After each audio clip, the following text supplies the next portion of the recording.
Engine 11. Engine 11. This is Lieutenant Johnny Hampton getting around one last time. 25 years of service. Engine 11. Lieutenant Hampton, congratulations on your retirement after 25 years. It's your last call, buddy. Congratulations, Lieutenant Hampton. Miss you, Lieutenant Hampton. We love you, Johnny.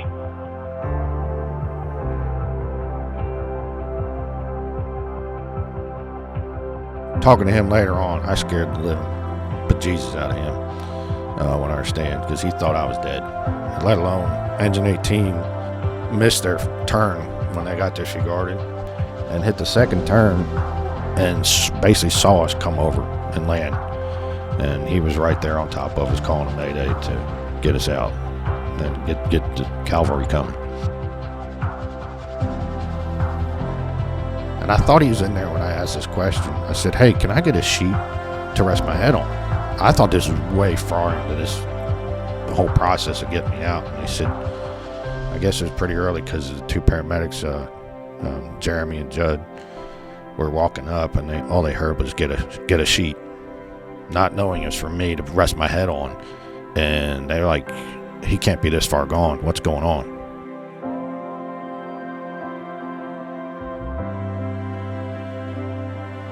Yeah, those three guys walked away, and I've said this from day one.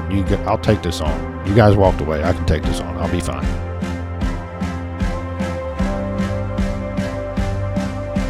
You're listening to the ATO Bridging the Divide podcast, brought to you by the Assist the Officer Foundation. Since 1999, the ATO has given assistance to the first responder community, and now we want to give them a platform to hear their incredible stories. We also want to hear the stories of the many people that support us. Our community is small, but it is strong. We have differences. We don't always agree, and we all make mistakes. But together we can grow, we can heal, And we can learn from those mistakes. and together we can bridge the divide.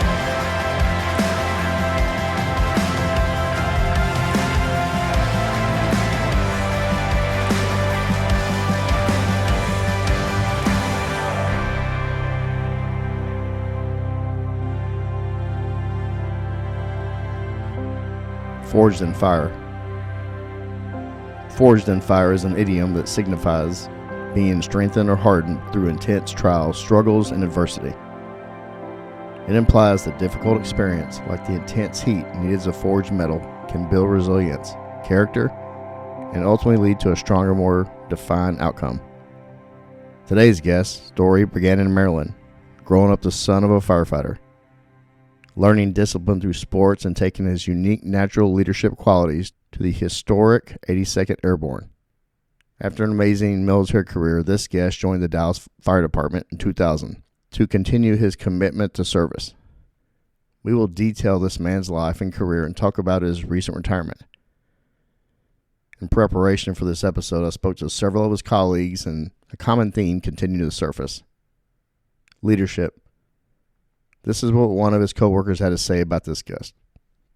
When I think of Lieutenant John Hampton, it's his lips that truly define him. Not the lips on his face, but the values these letters represent. L is for leadership. I for integrity. P for perseverance. S for service and sacrifice. Johnny's leadership qualities define him not just as an officer, but as a person. He leads by example, always the first to show up, the first to prepare, and the one you can count on in every situation. He exemplifies hard work, brings a positive attitude to every shift, and consistently demonstrates what it means to be prepared and perform at a high level. Integrity is the backbone of who Johnny is. On every call, every training, and every decision, he's earned the respect of every firefighter who's worked alongside him because of the trust he's built through his character and conduct. Perseverance is what carried Johnny through years of a demanding career, through long nights, back-to-back calls, personal challenges, and hardships. He never gave less than 100%. No matter the obstacle, he stayed the course and encouraged others to keep pushing. Always keeping focus. Always keeping focus on the task and placing the safety of his crew first. Service and sacrifice are at the core of Johnny's fire service journey. He put the needs of his crew, the citizens of Dallas, and his country before his own, time and time again. Whether it was serving in the United States Army or mentoring a new firefighter, he has proven to be strong in the toughest moments. Johnny gave his heart to this job. His sacrifice has left an impact that will ripple through this department for years to come. Love you, brother. Justin Lavorne, Engine 11C. We are honored to sit with Dallas Fire and Rescue Lieutenant Johnny Hampton. Johnny, thanks for coming on. Sure. Happy to be here. I want to welcome on co-host Kent. He's still here. He didn't run off yet. Thank you for the welcome. Yep. A few months ago, I think it's a few months ago, I saw a WFAA story with you, and you know, and I knew about the incident. We're going to get to the incident. We're going to dissect that whole event. But I watched the news story, and you know, I saw that maybe you had 3 minutes of talking, you know, and the news reporter did way more talking than you, and it's a typical news story. There's like a small snapshot of somebody's, you know, their critical incident or their worst day of their life. I saw that and I said, you know, there's much more to that man than 3 minutes in that particular event. So I wanted to sit down with you to put your life and career on the stage. From what I hear about you from other firefighters that you've worked with over the years, they think a lot of you, and we're honored to get the opportunity to sit with you today. I'm happy to be here. And you just started listening to the show. You just listened to just listened to the first two. Yeah, coming back this past weekend. Yep. Listen to Margaret. She's actually going to be sitting with us next week on a different episode. She's going to be a co-host though on it. So oh wow, yeah, cool. We just met her like a few weeks ago. She is incredible. I listened to the episode. I mean, I sat through it, right? And then I listened to it, and I'm still like, man, so many cool stories, and just what an interesting life that she's lived. And it, to her, she's just like, that's my life. That's what I did. But we were all sitting over there just like, man, that's really cool. Scratching our heads, being like, we need to talk longer. Yeah, some of us hadn't gone out of the Dallas County city limit, you know, that or the county in the limits. Yeah. And she's living in Belize and getting a death threat put on her. So that was crazy. It was wild. That was a wild story. So you ready to get into this? Let's do it. All right, man. Well, we're going to start from the top. Talk about life growing up in Maryland. So yeah, grew up in Maryland, kind of like Margaret did, but I don't know where she grew up. But I grew up in Howard County, the western end. It was considered Ellicott City, but the western end of the county was pretty much country. And so grew up there. Had my dad, he was a retired DC fire department, and my mom, she worked at the local bank. And then I had two older sisters. And so growing up, kind of just gravitated into sports. Started with Little League football, then Little League baseball, and found out about wrestling and loved it. Worked through that and wrestled through college, but gave up football in high school just to focus on wrestling. And then I realized, oh, lacrosse.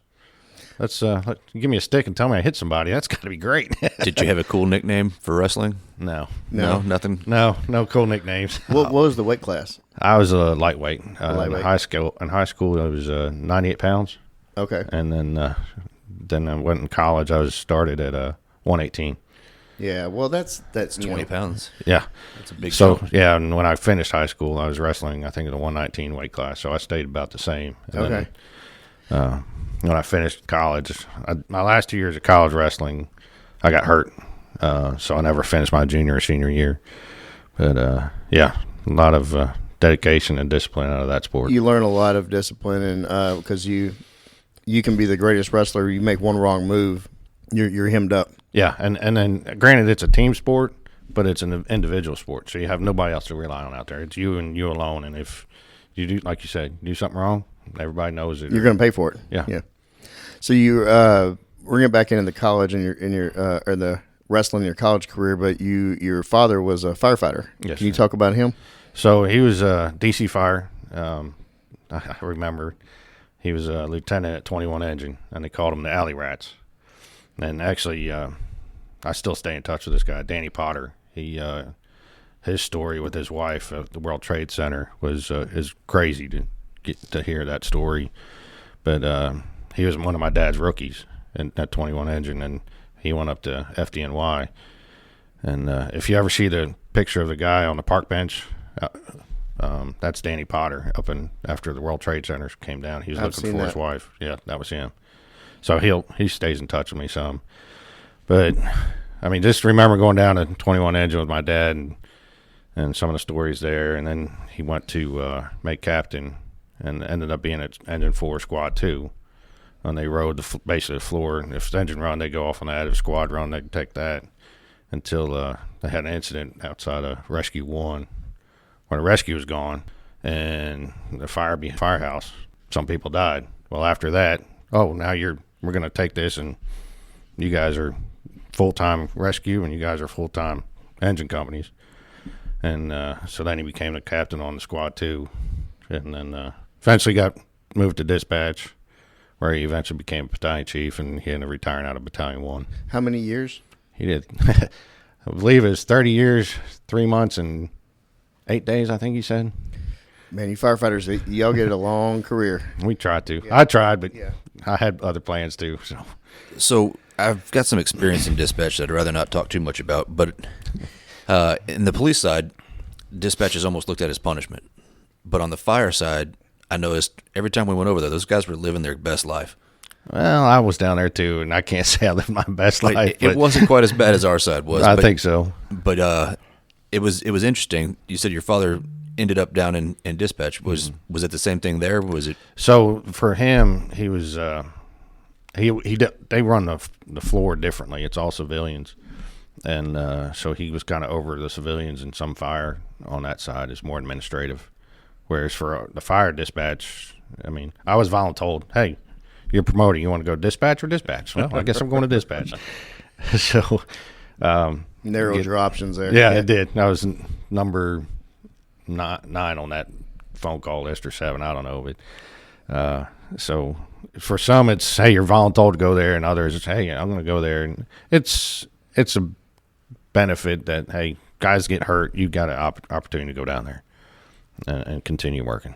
But it really was interesting to me to see that it was fully just firemen down there, right? And on our side, it's mostly professional staff or the non-sworn personnel, and that is a definite unique perspective of supervising. If you're used to supervising officers or firefighters, and then you go down and try to supervise the civilians, it's a completely different world. Oh, it is. It is. And my dad tells me, he said, you need my trash can? Because he had a trash can that had plenty of dents in it. Yeah, I bet. Well, when I was in legal, I worked with civilians and professional staff for the first time, and it was much different than working out in the streets. We're going to get into your career, but, the police and fire were known for just crude and shenanigans, and you just gotta talk and act differently. Oh yes, around you gotta be more civilized, I guess. Yeah, which yeah, not used to that. Still not used to it. No, and I don't act that way on the mic either. Looking at your father's firefighting career, did you ever look at like, man, I want to do that. I want to get into that gig. Yeah, I mean, when you're a kid, I mean, Dad's a fireman. I mean, you hold him way high in the standard. Coolest thing in the world. Yeah, I mean, I remember throwing a garden hose in the back of the pickup truck and, hey, Dad, there's fire down the street, and we'd just go down the hill to the woods, and I'd drag this little hose off, and, okay, I put the fire out, let's go back up. But, yeah, looked up to them and going to the firehouse when they used to have to go down there to pick up their paychecks. I'd go down there, and he even told me last night, as a matter of fact, he said, yeah, sometimes I'd load up the whole neighborhood, and we'd go down there and pick up the checks. Wow. So, yeah, just climbing on the rigs. I mean, old Mack tiller truck, and they used to run a pumper and a hose wagon and climbing on them. And, this is a mask back when they wore the sling mask, not even a full mask and stuff. A lot of safety with those. Side note, pumper and hose wagon was Joe's nickname back in the day. Yeah. Yeah, I need to get that made on a T-shirt. Yeah. We may actually put that in the title, Pumper and Hose Wagon. Hero with the, yeah. It's a new tag team. It is, yeah. Tied it all the way back to wrestling. Yeah, WWE tag team. No, but I definitely did look up to my dad back then, being a fireman, and thought about it as a kid. And then when I was in college, I applied to DC. Didn't get in. They said, "Oh, here's your month," but find out later we only taken the first 300 applicants. Oh wow! And what is the size of DC's fire department? Do you know? I want to say 33 stations, something like that. And they work 4 shifts, 24/72. Okay. Which when growing up, he worked a 3-day shift, 3 nights, 3 off. So I'd see him for 6 days, and he was always there for family. I mean, if something's going on, he coached my football team. Even in college, he missed one wrestling match, and that was in upstate Pennsylvania. And I got back home after that match. I'd be glad you didn't come, because I didn't last out there that long. That says a lot, though, for the firefighter profession that he was that present. Mm-hmm. Oh, he was very present. Yeah, that's good. Yeah, and that's one thing. When I was getting out of the military, I was like, well, if I'm going to be a family, this is a great family life. That's good. Yeah. So going into college, can you tell us where you went? I went to, it was Western Maryland College. It's now McDaniel College. It was about 45 minutes up the road from where I grew up. Did you have a wrestling a scholarship? No, it was D3, so there was no scholarship. Okay, so you went, but you got into wrestling when you were there. Yeah, I was kind of recruited for the wrestling, but okay, I'm going to go join the wrestling team and go from there. What about that sport that attracted you the most? Is the competitiveness or the discipline? I think it's both. Competition is, you and one other, and then the discipline. And like I said earlier, it's team, but then it's also individual. So you got your team working to help each other out, and then you're out there on your own. You got nobody else to rely on. Yeah, they're just motivation at that point when you're out there. Yeah. You went to college, so you wrestled, but what major did you have? I was a phys ed major. Okay. Yeah.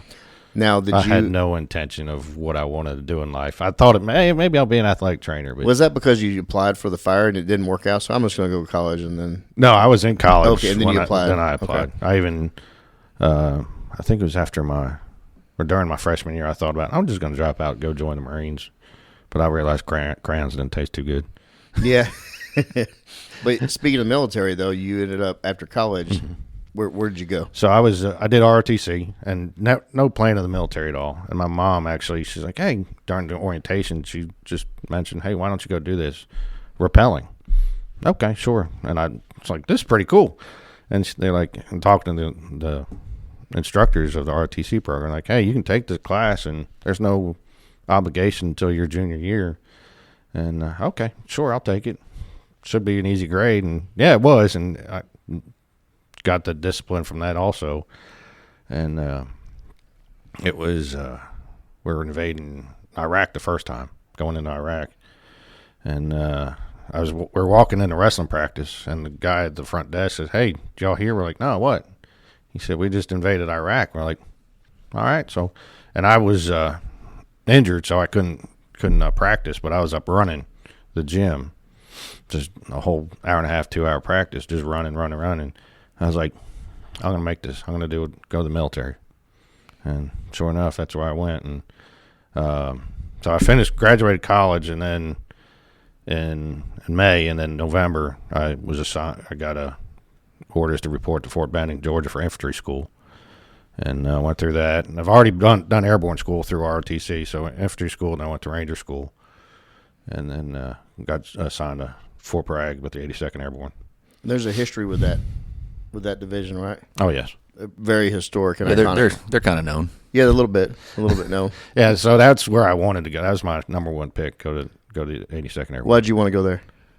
For the chance to go somewhere, do something. They were looked at as one of the best, right? Yeah, because I couldn't get into special ops right then, and I was like, okay, let's see if we can go be deployable, and hey, first in. Sure enough. And what when you got in there, what did you find you had a knack for?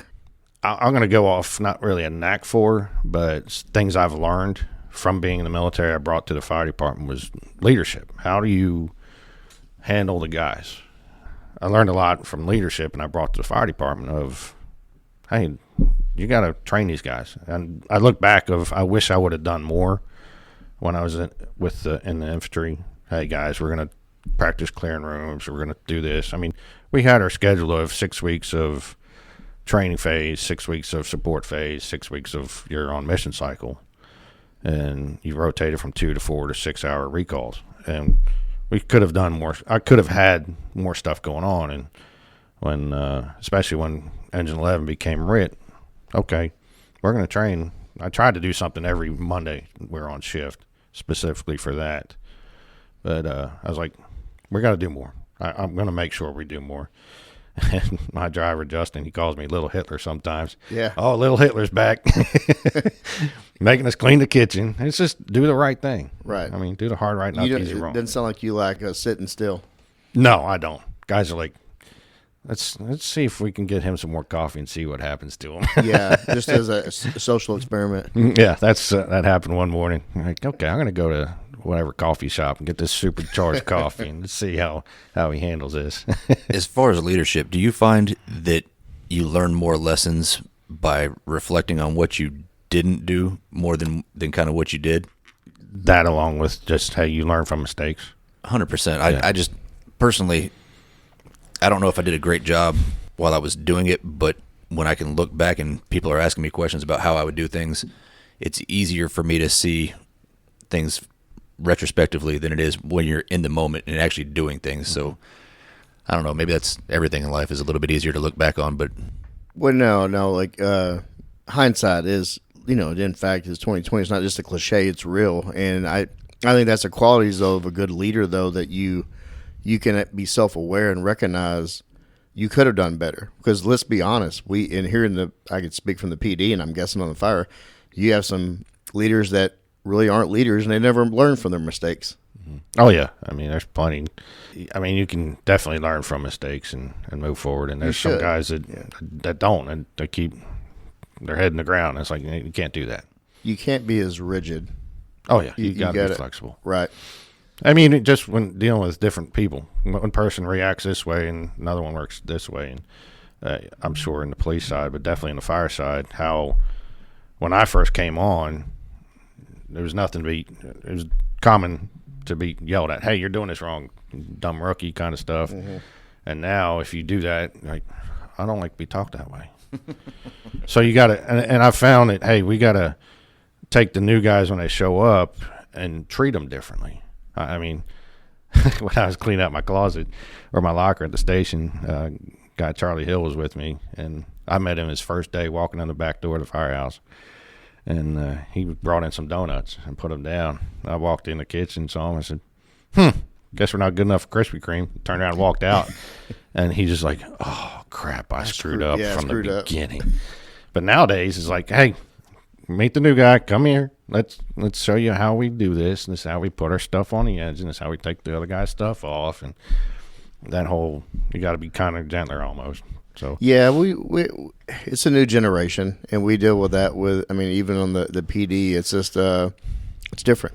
It's different. I mean, I started here in the late 90s, and things are much different now, and it's going to be much different in 10 years and 20 years from now. Yeah, time will tell if it's the right way to do things or if we had it right to begin with. Who knows at this point if we're doing things right or wrong? We're just trying to do the best we can with it, and things change, so we got to change with it. Yeah, and I even found some of my guys. I'm like, hey, you work good with the young guys. You go with them. You help them out, and it always seemed to work better that way. That's part of it. Mm-hmm. I was looking at your bio, and you've got you had quite a few deployments. Can you talk about Panama? So yeah, I went to Panama. We were a quick reaction force for South Central America. They didn't really have a Army unit assigned there, so. And actually, when we first got down there, it was, I want to say, the Libyan embassy was taken over. Yep. And we were going down there, and they're like, "Oh, we might be going to take care of some business down there in Peru." How'd you feel about that? Oh, excited!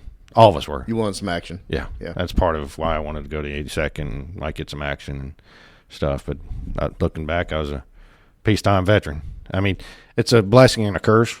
I never got to see it, but at the same time, I don't feel like I fully did what I was signed up to do. But it was a great deployment. And you came back as the company XO. Yeah, so I went down as a platoon leader, and while we're down there, just things happened. Some people moved, and our company XO, he got moved to I think the battalion logistics officer, and I was the senior lieutenant. And they're like, okay, you're now the company XO. So then it was Will. He took care of getting us down there. I had to take care of getting us all back, and loading everything up, and stuff like that, which actually seemed to go pretty easy. Yeah. The going down, I think, was the hard part. It's just like you go on vacation. Oh, what do I want to pack? What do I pack? When you're leaving, oh, just throw it in the bag. Let's go. Yeah. Did you embrace that position of getting? I did. I enjoyed it. I love the infantry. I will say probably when I got switched to logistics, I became the assistant support operations officer, which we were working with the brigade I was in. Their logistics officer, and they would tell us what they need.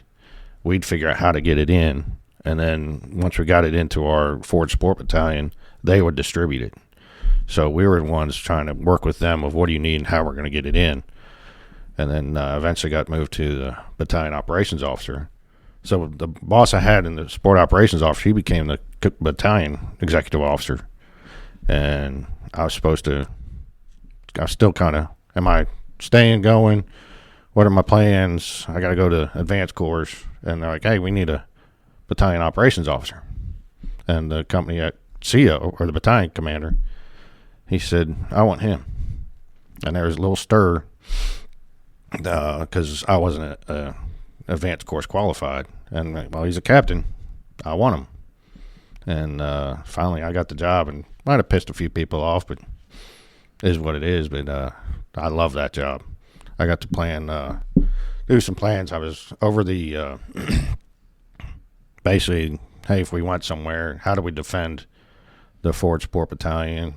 And I think we helped plan going to Kosovo. I think it was. Nice. Yeah, it was. So I'll remember that weekend, that Sunday actually, because we took mission cycle on Friday, and then we're supposed to do a practice deployment on the Monday. The planes flew in and stuff, and we're like, okay, no big deal. We know what's going on. And then Sunday morning, get a phone call. Hey, we want to go over what we're doing for Monday for the practice deployment. Like, we do this stuff all the time. Let's go with it and see how we handle it. To my company XO or battalion XO, and okay, don't worry about it. I'll cover you. Well, that afternoon, get a call. Hey, need you to come in for a meeting. I'm like, you got to be kidding me. We do this stuff all the time. I was getting upset, and get there and go to my office, grab a few things, head up to the division support command. I walk up there and like, sir, we need to see your ID. I'm like, what? You need to see my ID? All right, I gotta go back to my office. Walked back down and came back up and showed them, okay. I mean, they were like, hey, we know who you are, but we need to check this. And they're like, okay, go to the conference room. Walk in. Blinds are drawn, maps are covered. The battalion commander and the XO and support operations officer are there. And I sit down and I'm like, whoa, what's going on? And then the division support command XO walks in. Or no, I think it was the operations officer. He walks in and says, I've been holding this secret for 2 weeks. Finally, I can say you something. But we're going in tomorrow night. We're like, what? What's going on? So it was, and then obviously you can look at the history of it, but things went real slow. The next morning we got alerted, and from the planning all that Sunday afternoon into the early Monday morning, we were going to go in, jump in. And then when we showed back up a few hours later, went home, got some quick sleep, and came back. A few hours later, it was like, oh, we're not jumping in. We're going to go in nice and peacefully. And then it turned into, hey, we're going to go in about 2-3 weeks and reduce our size of however many people are going to go. So it's very fluid. I mean, it just sounds like it was just ever evolving and changing. Oh, yeah. And it's probably for the best. Yeah, of course. I want to get into...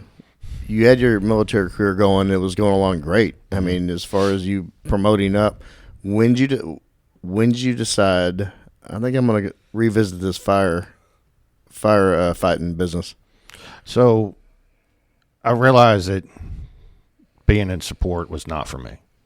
I was thinking, hey, let's go to special operations.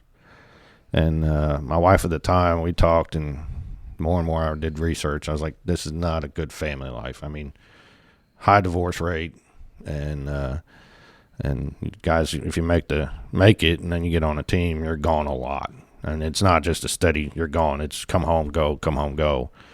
And realize probably not the best family life for us. And so I was like, let's go be a fireman. Why not?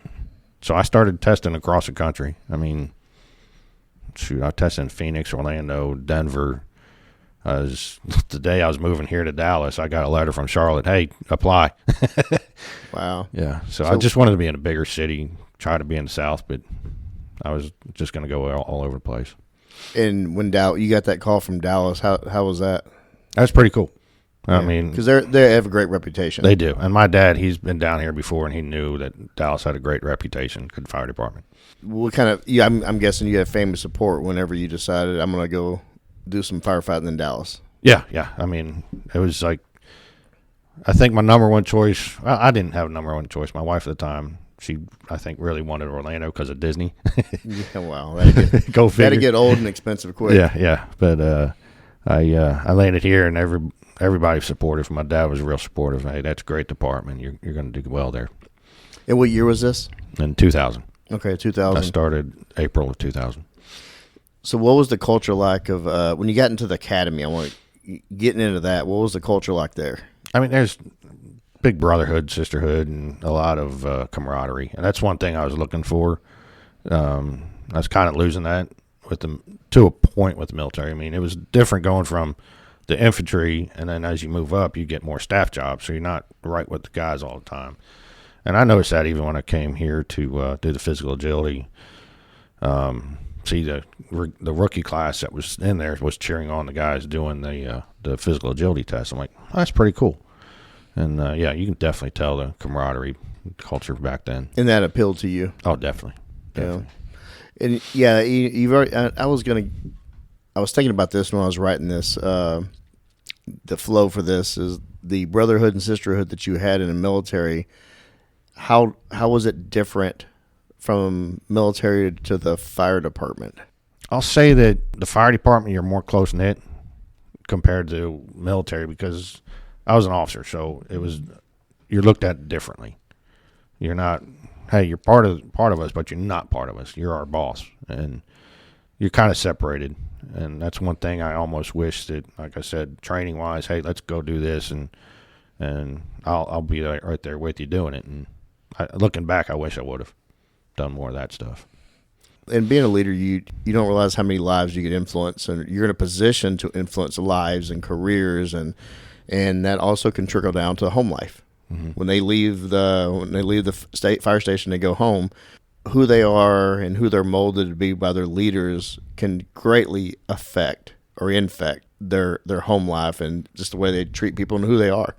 Oh yeah, and I mean how you handle. And one thing, my captain and I always were, hey, family first. If something was going on in the family, take care of that. I mean, we'll be here, take care of family, and we'll move forward.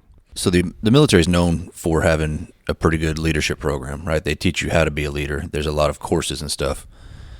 My experience with the Dallas Police Department is we don't have a lot of that. We've tried to dabble in a little bit of the stuff, and we've got a few programs that they've tried to push through, but it's not as direct as military leadership. Do you feel like the fire department does a better job with that as far as actually promoting leadership and teaching it? I think probably the fire department's almost in the same boat as the police department. I mean, it's, can you take a test and how well have you studied to prepare for it? Not, let's get you to be a leader and move up. That's one thing I joke around. It took me 3 times to pass the lieutenant's test. Granted, first time I took it, I scored pretty good, and I was like, I'm not ready. I don't want to have 6 or 8 years, I can't remember, and turn around and have a driver with 5 years and then 2 guys in the back with less than that, and I don't really know what I'm doing. Yeah, I can push a button and say, hey, go this way, but do I really know what I'm doing? No. So I just kind of blew it off. I just wanted to see how it went. And the second time was kind of the same way.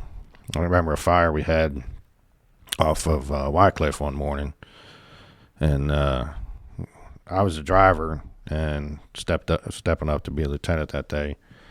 And another friend of mine, he was now driving me because our regular driver was off. And the call comes in for smoke in the area. Okay, and I was well, we need one body. I yelled back, "Hey, Colin, hop on!" And he's now the truck driver on busiest, and he's a young guy, pretty young in the department still, and he hops on, and we pull up, and that wasn't steam, because the comment said possible steam coming out of the building. That wasn't steam; it was smoke pushing. I said, "Okay, let's get dressed, and then I'll transmit the box." And I did, and everybody's like, "That's pretty good." I like how you did that. And so we went in, and after that fire, I felt comfortable to kind of know what I was seeing, experiencing, and I can control some things. So I was like, okay, now I'm ready.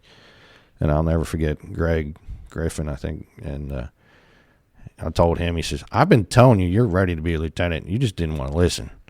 So one thing, like you said, the fire department, hey, if you can study real good, you can take the test. Hey, okay, guess what?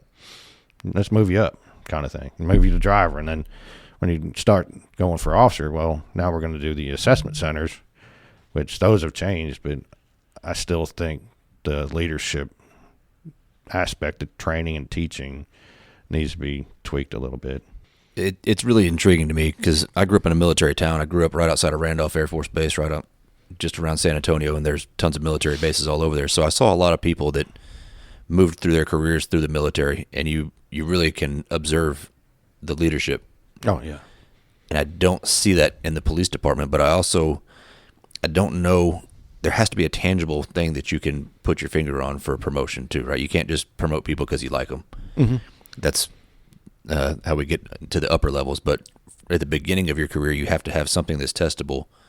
And it is a knowledge base of our job that they test us on, but it's abstract stuff. You know, it's really kind of weird, the questions that you get. Whereas if you ask questions that pertain to the job of a police officer versus what's the weight of a bell on a train in a city of more than 500 people, you know, some weird things like that. It's kind of weird how we test that stuff, but there has to be something testable.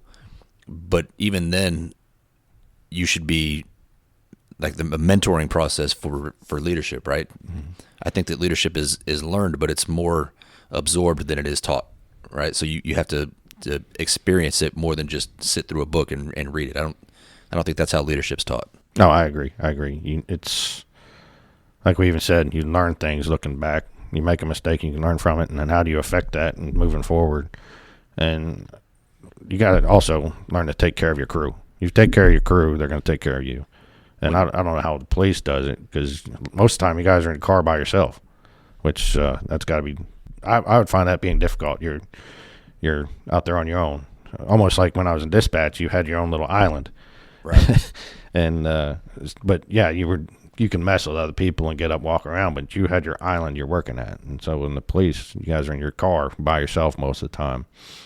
And for us, you're in the firehouse and cracking jokes and having a good time. And then when the bell hits, okay, time to be serious.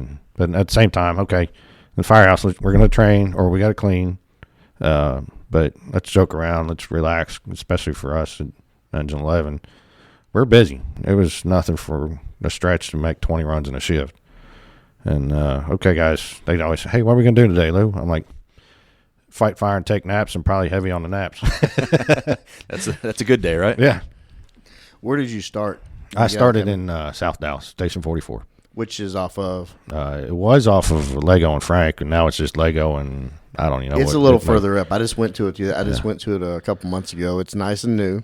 So the one at Lagow and Frank, back in our little dope chasing heyday, we would always meet in that parking lot across the street to kind of game plan to whatever house we're going to go knock out. Yeah, and I listened to Jeff Patterson's podcast the other day, and it was like, yeah, you guys, hey, we're going to be over here. If you hear something, come get us. Yeah, please.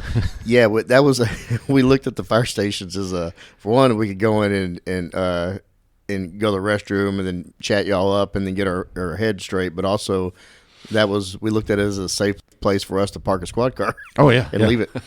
Yeah, not a whole lot because they're like, out there. it's just a firehouse and there's a squad car. Yep. They don't think two things. Exactly. So we would use, it was really common for us to go, and we'd have like 8 or 10 of us, and we'd go and leave 2 cars at the fire station and pile in 2 cars and then go to location. And our cars were safe with y'all. Yeah. Well, usually. Yeah, usually. Still Well, maybe not all the Man, time. yeah. But things have changed. I've heard stories way back when let me see your gun, rookie, and Or had the answer. Yes. And also you go back and you go to open your door and there's something sticky and gummy under the, you don't want, I don't even want to know what that is. You got to park in the right spot for sure. Don't block anybody in. That'll be a problem. When you get out there, and that is, for the listener, we have a lot of people listen outside of the states and outside the country. That fire station is right in the heart of one of the busiest and most violent parts of South Dallas. Yes. And it's close to Fair Park. Lots of guns, drugs, and it's just it's a very poor part of the city. There's a lot of crime there, and there's a lot of bad things that happen out there. And when you got out there, you're drinking from a fire hose, literally. I mean, that's just what appealed most about that. I think it was just the chance of more fire, because it's a lower income area. Usually, lower income area, you got the chance of more fire. Can you describe that? Tell the listener why that is. I think it's just the houses aren't kept up as well. I mean, some More of the houses dilapidated. and they're built back in the '60s, and they had to. Well, you had space heaters. You've got people using the oven as a heater. Yeah, you I'll never forget clothes. the one time we made a run, and this lady burned her eyeball. Well, she took the curling iron, cut the cord off of it, and was heating it up on the gas stove, and she missed her hair and went to her eye. I mean, I was like, "But you have electricity right there." Well, that's just the way I do it. Or just the same, they'd also just open the oven and turn it on. That's how they heat the house. Very common, especially the gas. You'd have the gas stove, and we'd go in a house. Such and a unique smell. Hot as hell. Yeah, unique smell, and you got flames going in there. Kids around. Hot. Yeah, very hot. That or the what they call it, the post tube electricity in the attic, where it's open wire basically. Right. With Johnny Sanchez, shout out Johnny. He's going to listen to this for sure. He always kind of described to me, and I always find it fascinating when he talks about the different types of wood when houses are built and different generations of the tempered wood versus the treated wood. I mean, it's really interesting of what burns quicker. And can you talk about that? Yeah, so I didn't really notice this until I got out of South Dallas, because I went from 44s to 24s, stayed in South Dallas, and then I went up to I promoted to driver and went to Station 24. And that's where I first met my captain, Charlie Hiles, when he was a lieutenant. And then he left, and then I went up to the now hazmat team, Station 3, when they moved from 4s to 3s for the hazmat team. Okay, well, let's put paramedics in here. And I tilled Truck 3 for many a year, but we kept coming into South Dallas. And most of their walls it's wood frame, and then you also have shiplap almost everywhere. And when I got up to 11s, well, you still see shiplap, but it's more drywall, and the drywall holds that heat in. I was like, oh, that's a little bit different. And you're not burning the structure as much as you're burning the contents, whereas in South Dallas, and you're burning more of the structure. Interesting. Mm-hmm. Oh, I found it real interesting when I moved, and then it was just a different building construction, and that's part of being a fireman. You need to know building construction. Well, South Dallas is a very old neighborhood, and those houses are pretty. Yeah, it's historic. It is historic. Mm-hmm. Yep. Very old. Very old. It's interesting how I remember Larry Joe Mitchell. I mean, bless his heart, he passed years ago. Great guy. I mean, he'd work almost every shift. That's what he did. I mean, you need a sub, call Larry Joe. And he'd always call you a scumbag if he liked you. But it's terms of endearment. Scumbag. Yeah. So, but he delivered mom from grandmom, and then delivered the daughter from mom. So he had 3 generations. So that's just South Dallas. That is South Dallas. Yeah, and they all live in the same house. Yeah. What are some of your favorite memories of working out there? I got to say the crew first. I mean, Brian Boyd, great man. He taught me a lot coming on. Then Gordo, Randy Willman and Steve Wise, and then we got Matty Little, who we were in rookie school together, and I came out of paramedic school before him, and then he came in. Man, we just had a blast, just having fun with each other, watching movies when we could. Matt and I, sometimes we'd kick our shoes off and put up Band of Brothers, and if a run came in, whatever shoe you put on, that's what you put on, and it didn't matter what foot. But yeah, I mean, great times, learned a lot. I remember Randy Willman. I don't know if you know his story. He died of cancer years ago, but he's been with the fire department. Hey guys, start doing the right thing. Get your gear clean and take care of yourself. And I still take that to the college and work with them at the fire academy up there in Collin College.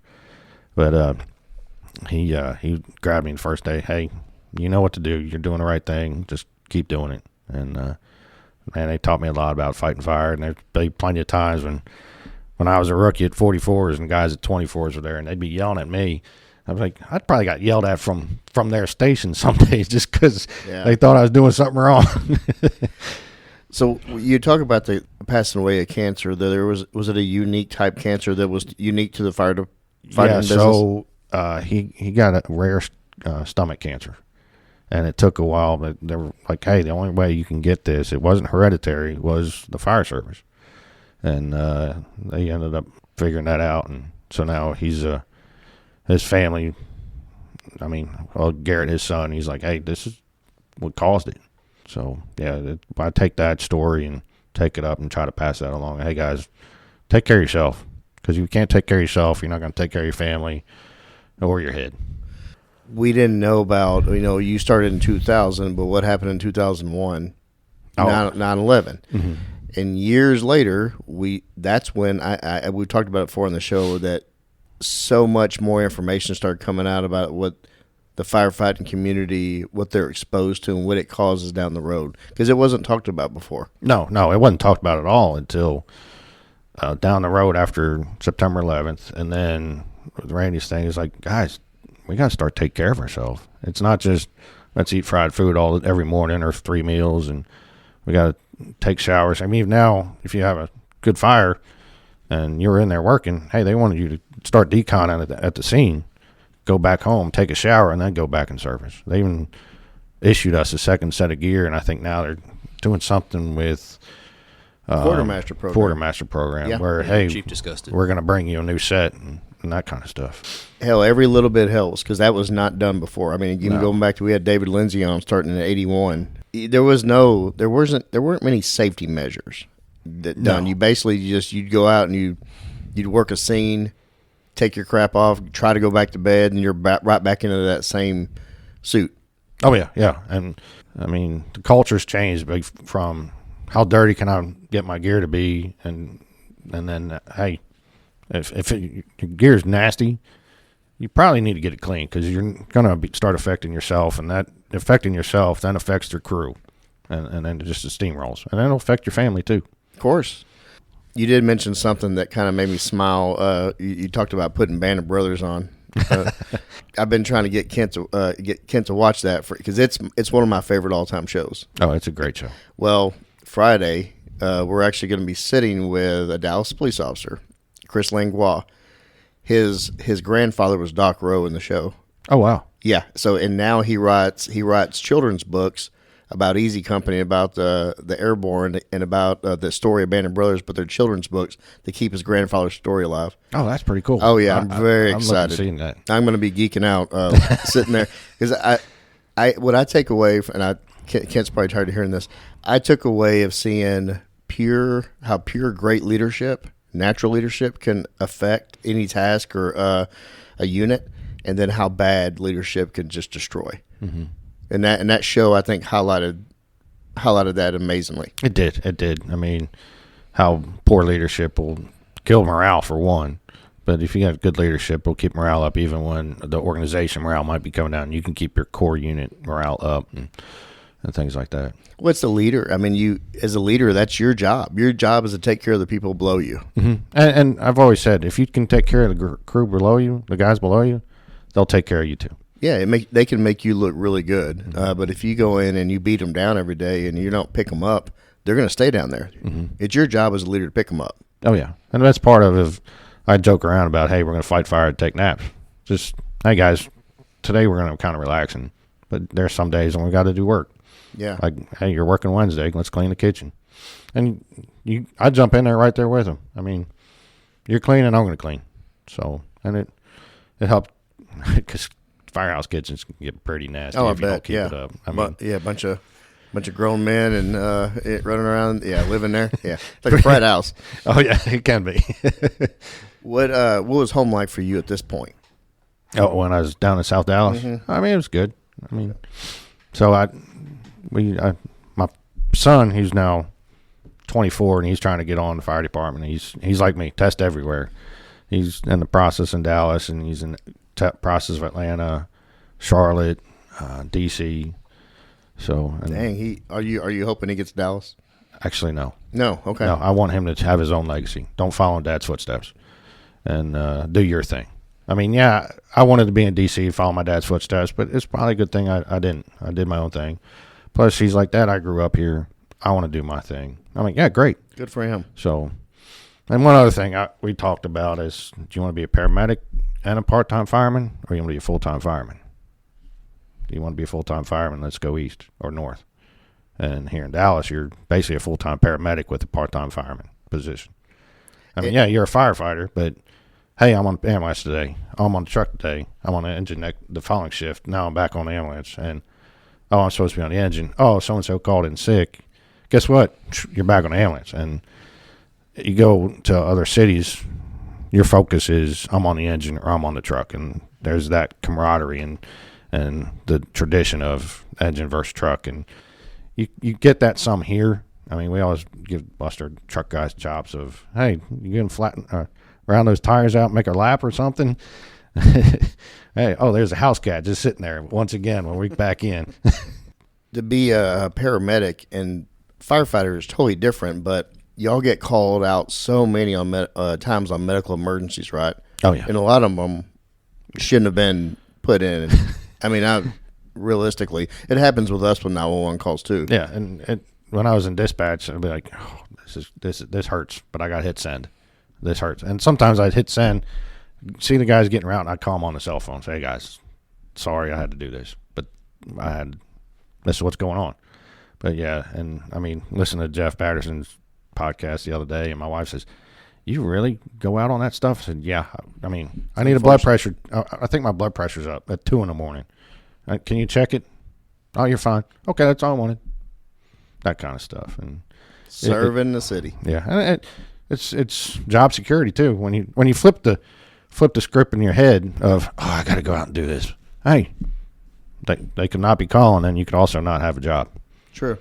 So it's just a mentality, and I get it. It's a beating sometimes. The welfare check, and especially nowadays, the cell phones. You get people calling, oh, there's a person lying down over here. Yeah, must be dead. Must be dead. It's they look like they need help. It's a homeless person. We might know them by first name basis, and they walking and sit down, and I'm taking a break right here. And sure enough, somebody picks up the phone. Oh, they need help. No, they don't. And especially especially if you saw them and kept driving, did you stop and ask them? No, I just saw them and kept on going. That kind of stuff. And you're getting rousted out of bed to go and yeah. What was your favorite assignment?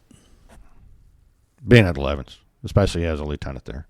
That was my favorite assignment. I loved still in Truck 3, but I will say finally being a lieutenant on Engine 11. And by the end of my career, the last few years, I was like, because if the captain's off, usually the officer will move up, or the swing lieutenant rides the engine, and the officer that's assigned there will move up to the truck. And I'm like, not my truck, not my problem. I'm riding this engine.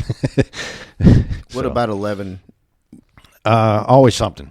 I mean, you walk in the back of the firehouse and you just feel tradition. I mean, pictures on the wall of years of stuff, and then you just feel the tradition. I mean, the firehouse was built in 1909. It was renovated in the 80s, and then again, I think it was 2014. The kitchen was redone. But you just feel the tradition walking in, and so many stories come out of that firehouse. It's crazy. We joke around about things. Just different things. I remember my old Lieutenant Ladd, when he left to go North Dallas, he he called me and says, "Hey, I'm looking to leave. You want to take my spot?" I'm like, "Heck yeah!"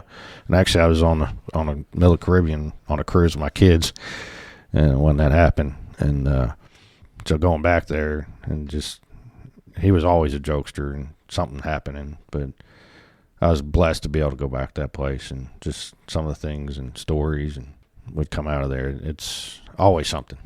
You never know what's going to happen, especially there, because I mean, you got the neighborhood and then everything around. And I tell all the young guys that come in, I'm like, hey, we might not fight a lot of fire, but you're going to learn a lot more here than you would in other parts of town.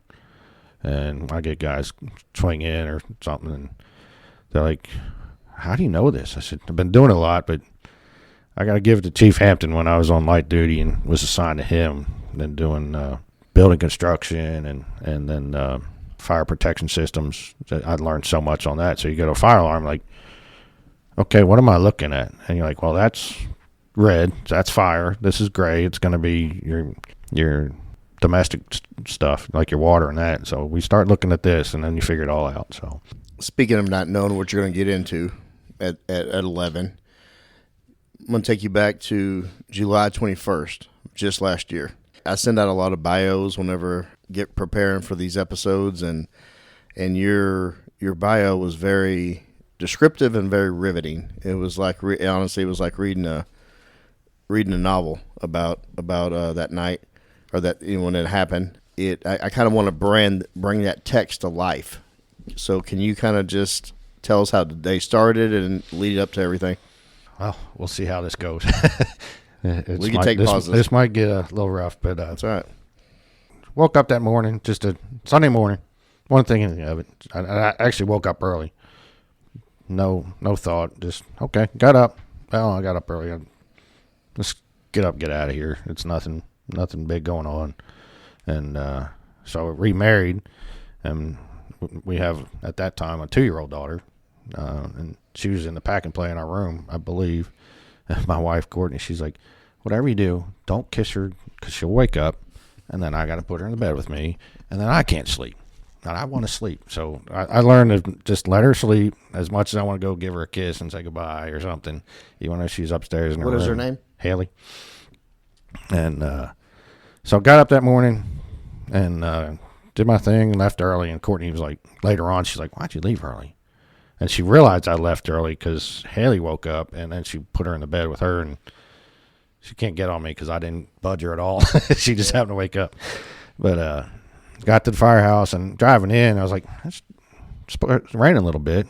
First day it rained in like 3 months. And when that happens, we know the oil starts coming up off the road some. Got to the station and relieved a guy who was a lieutenant on C shift at Station 17. And relieved him because I knew he had to go to work. My captain had a sub coming in, called this guy Mike Kolachecki, and he's been with me since almost day one. He came out of probation and eventually came to work with us, and then got off probation, came back as a rookie, and then he made driver, went to B shift, and he made lieutenant and stayed on B shift at 11s, and great friend. And so I relieved him, and I had a step-up driver because my driver was off, and he did whatever he did. And usually in the mornings we come in and we sit down, drink our coffee, smoke and joke, and then at 6:30 I'm going to go do my staffing and update all the information we need. Well, it was so Kalachi comes in, and I said, hey, you've been off, where do you want to ride? He says, where do you want me to ride? I said, you've been off, you tell me, you get to choose, you want to ride the engine or truck? He said, well, it sounds like you want to ride the truck. I said, all right, I'll ride the truck. And right then the bells hit.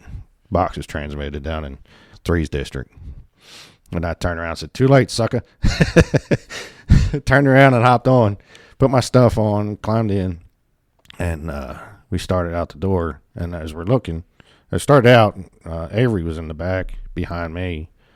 And he says, whoa, we're missing one. And because that morning, my driver's off, so we got a step-up driver. The 2 guys in the back hadn't been relieved yet from B shift because we had 2 higher backs coming in, guys working overtime. And so they weren't there yet. So we stopped, and Corbin climbs on, and then this time I'm able to look at the map, say, hey, okay, I know where we're going. It looks like engine 3's there. So I flip back to the other part of the computer and read the first comment.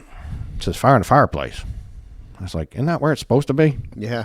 But the guy driving me, he says, where are we going? I don't know this one. I said, well, hang a left on Cedar Springs, run it to McKinney, hang a left and right on Hall. Thinking fire in the fireplace, we're going to get disregarded. And engine 3's on location. We're not even going to make it to Central, the expressway. I was like, we're not even going to make it there. And sure enough, get going and slid a little bit from when we got off on McKinney on the Hall, but nothing. I mean, it can happen, and didn't think anything of it.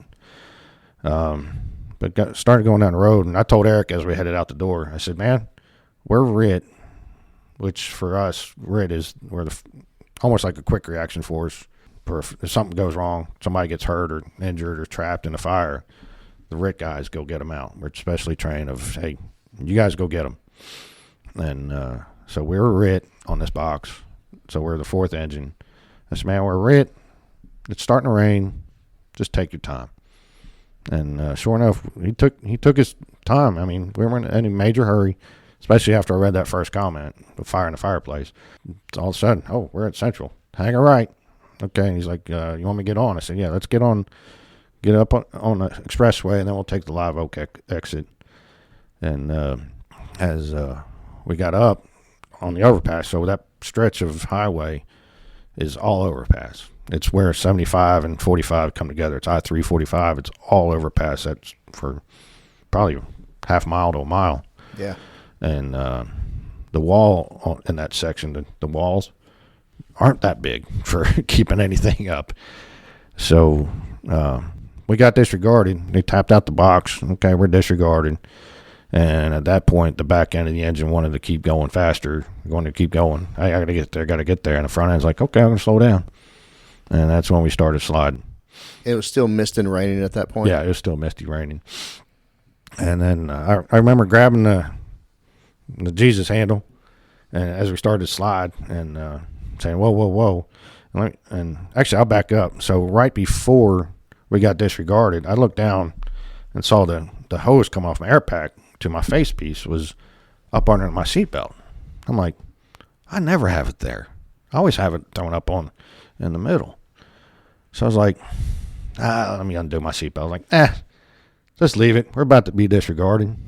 Not a big deal. And sure enough, we got disregarded. Well, that split second probably saved my life too, keep my seatbelt on. Because once we started sliding, next thing I remember is seeing the wall in front of me. And then you got the pillar for the street sign of the highway. I'm thinking, if we hit that might keep us up. I vaguely remember a crunch. I have no idea we went over. All of a sudden, I saw sparks going through the cab. And I'm like, why is the radio putting off sparks like that? That's weird. Come to find out, we're upside down on the transit dart lines. And they're sparking through the cab. I had no idea. And for the listener, the dart, we have a dart, Dallas Area Rapid Transit. It's a dart rail system that runs through Dallas. It's our like little above ground train system throughout the city. Yeah.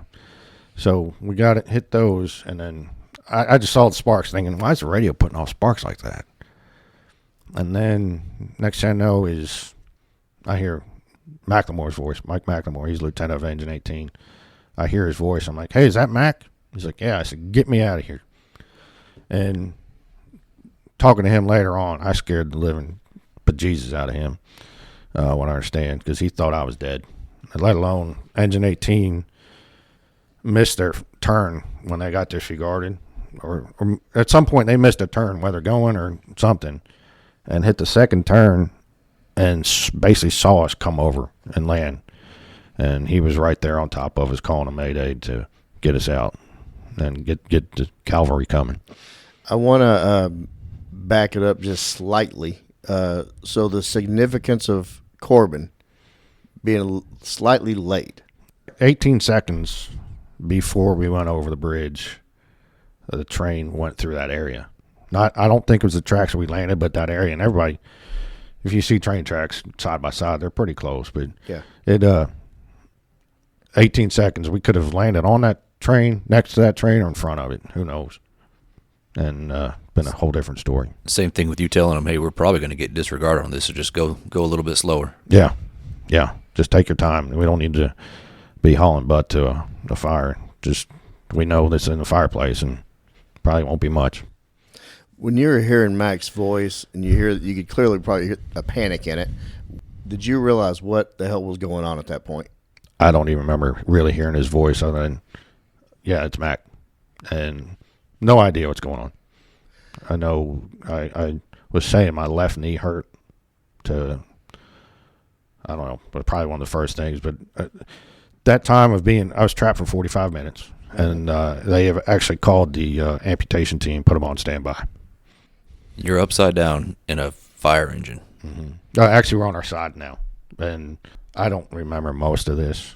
I'll be honest with you. It's a lot of my timing on things is way off. Even I thought we're way further into this. And a guy who used to work for me, was at Station 33. He's now at Station 27. Works on the USAR team. And Callan, and he climbed in the cab. Said, "That's my guy. Get out and let me get by him."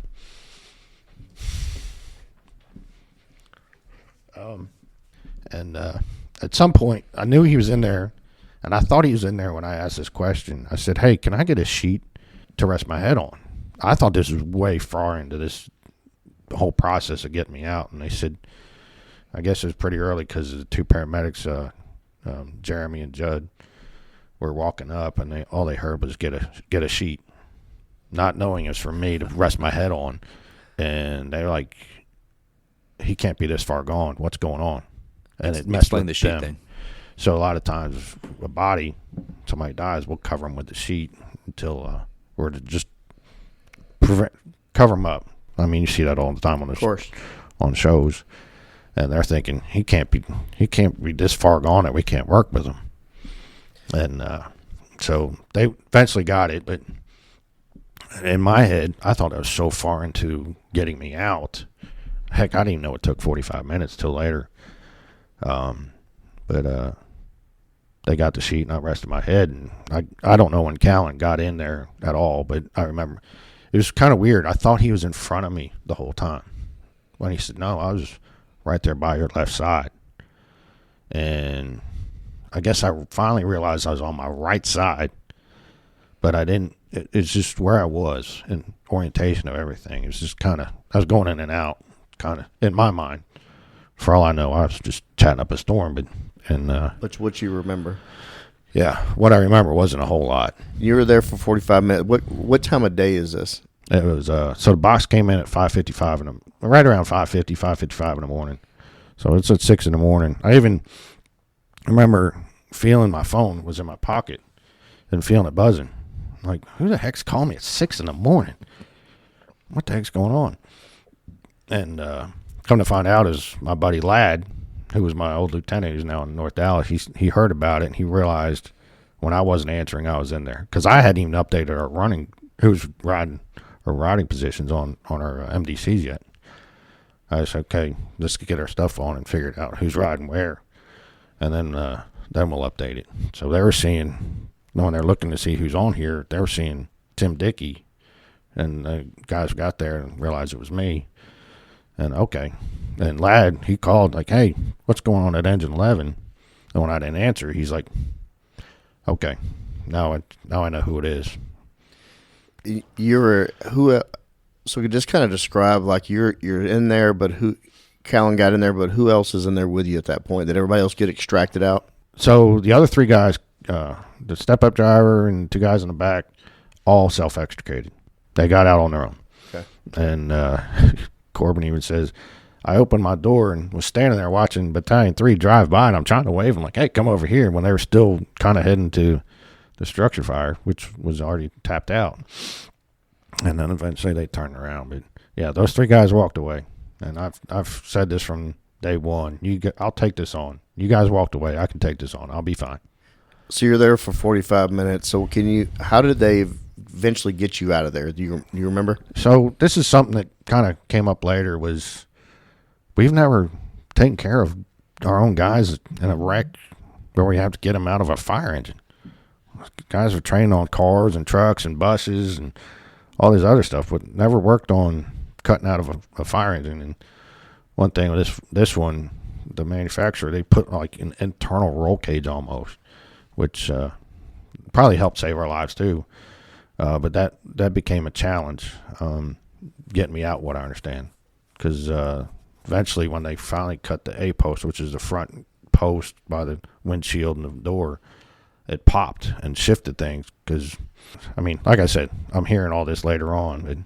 It was a big shift, and they were able to then move the dash. And what I understand, it was Casey Towery finally reached his hand inside and shifted some plastic, and that freed me up on my right leg. But everybody's like, why is he complaining about his left leg? His left leg's hurting. Everything on his right side should be hurting. He's lying on his right side. The impact was on the front right. I don't get this. Come to find out, I damaged my knee pretty good.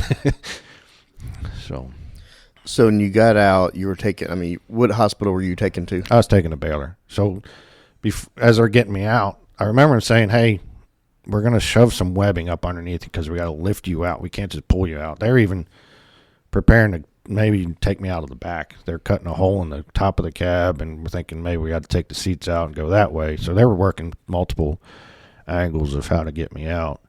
And they finally freed my right leg, and they shoved some webbing up underneath me. And Callan told me, he says, yeah, I kept telling him, you're in charge of holding that leg. Don't let that thing move, because he's complaining about that left leg. And they said, okay. And actually my captain, Charlie Hiles, his nephew, Carson, who was lieutenant, got in there. And I remember him saying, hey, we're going to put this underneath you. It's going to hurt, but we got to get you up and out of over the A post. And so put me in the back of the ambulance. I remember them lifting me, and I remember going into the back of the ambulance. And I think it was Alex Gonzalez said, hey, who do you want me to have Justin call Courtney? I'm like, why would my son, whose name's Justin, call my wife? He's like, you want me? And he said it again. I was like, oh, my driver, Justin. But he's off on vacation. I said, yeah, fine. And I told Callan when I was going, I said, you're staying in the back of the ambulance with me. And I joke with him now about how I get to ride the ambulance with him. But so they took care of calling my wife, and we can just talk that here in a little bit. And I said, hey, my phone's in my pocket. If you would get it out, you can get all my medical information and all that stuff on there. And he said, okay, got it. And got to Baylor Hospital. I know they gave me some fentanyl, kind of drugged me up, so I'm not feeling much pain. And I remember him cutting my right pant leg. That's it. And then when they typical, when you go to the trauma floor, that's check how you are on your backside. And I remember, okay, now I'm going to get the old finger wave, see how I'm doing. They just rolled me over and said, clench your butt. Okay, rolling back. It's like, I didn't get the welcome to Baylor handshake. Right. Yo, hey, buddy. Yeah. So, but don't remember most of it. Because you were out of it. But yeah. I'm looking at your injuries. You had two major head lacerations. Mm-hmm. It took two doctors working together to 3 hours to stitch that. Yeah, that's what I was told. And actually, there's a point in time I was FaceTiming my daughter, who was in South Carolina at this time, while they're stitching me up. Poor daughter. Yeah, well, she gets it.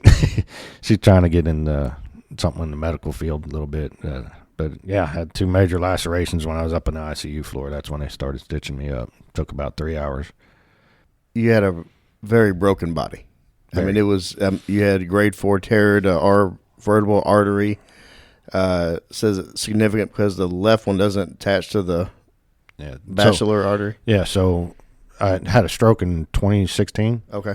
And they found out after my scans, they thought, I had a clot, and that's why I had a stroke. Well, we find out I have arterial venous malformation on the left side, so my left vertebral artery doesn't attach to the basilar artery. It just kind of fizzles out. And now this accident, I got a grade 4 tear of my right vertebral artery. So now I'm running on just my 2 carotid arteries. And after 6 months after the accident, we got another scan, and like, yep, you're still clotted.